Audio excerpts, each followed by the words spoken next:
কোনোভাবেই নড়বে না।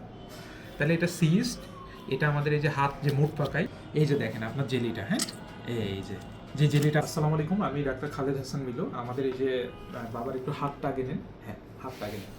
আমরা যদি হাতটা দেখি, এই যে আপনারা দেখেন এরকম করলে অল্প ছোট লাগছে, কিন্তু এরকম করলে একটা বড় ফোলা, হ্যাঁ। তো এটা হচ্ছে আমাদের ক্লিনিক্যাল ডায়াগনোসিস হচ্ছে গ্যাংলিয়ন সিস্ট। এটা আমরা আরও অনেকভাবে বুঝতে পারি যে হাতটা আমরা যদি নড়াই, এটা প্রথম দিকে আরও নরম ছিল, আস্তে আস্তে দিনকে দিন শক্ত হয়ে যায়, হ্যাঁ। এটা শুধু এক ডাইরেকশনে নড়বে, কোনোভাবেই আপনি এটাকে দেখেন চাপ দিয়ে ওই দিকে দিতে পারবেন না। এটা যদি টিউমার হতো, টিউমার হলে এটা চারিদিকে নড়ে চড়ে বেড়াবে। তাহলে এটা সিস্ট আমরা কীভাবে বুঝি যে শুধু এক ডাইরেকশনে নড়বে, দেখছেন এদিকে আমি কোনোভাবেই নড়বে না। তাহলে এটা সিস্ট, এটা আমাদের এই যে হাত যে মুখ পাকাই, এটা টেন্ডন যে রগ বলেন আপনারা, এই রগের ইনজুরির কারণে হয়। তো আমরা এখন অপারেশন ছাড়া চিকিৎসা করে দেবো, আপনার হাত এখনই ভালো হয়ে যাবে।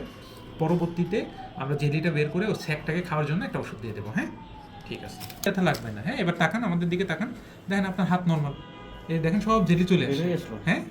দেখেন এখানে একটা ওষুধ দিয়ে দেবো, হ্যাঁ হ্যাঁ এই যে দেখেন আপনার জেলিটা, হ্যাঁ এই যে জেলিটা আপনি দেখেন, হ্যাঁ এই পুরো জেলিটা আমাদের বের হয়ে গেছে। ওই জায়গার যে ফোলাটা, এটা 2 দিনে কমে একদম নর্মাল হয়ে যাবে, কোনো ব্যথা ট্যাথা কিচ্ছু হবে না। আমাদের বাবাকে একটু নেন মুখে, হ্যাঁ ভয় পাইছেন তো? না, কোনো ব্যথা লাগে, কোনো ব্যথাও লাগে না। আমাকে অবশ্য করছি আমরা, না, অবশ্য করা হয়নি। ঠিক আছে।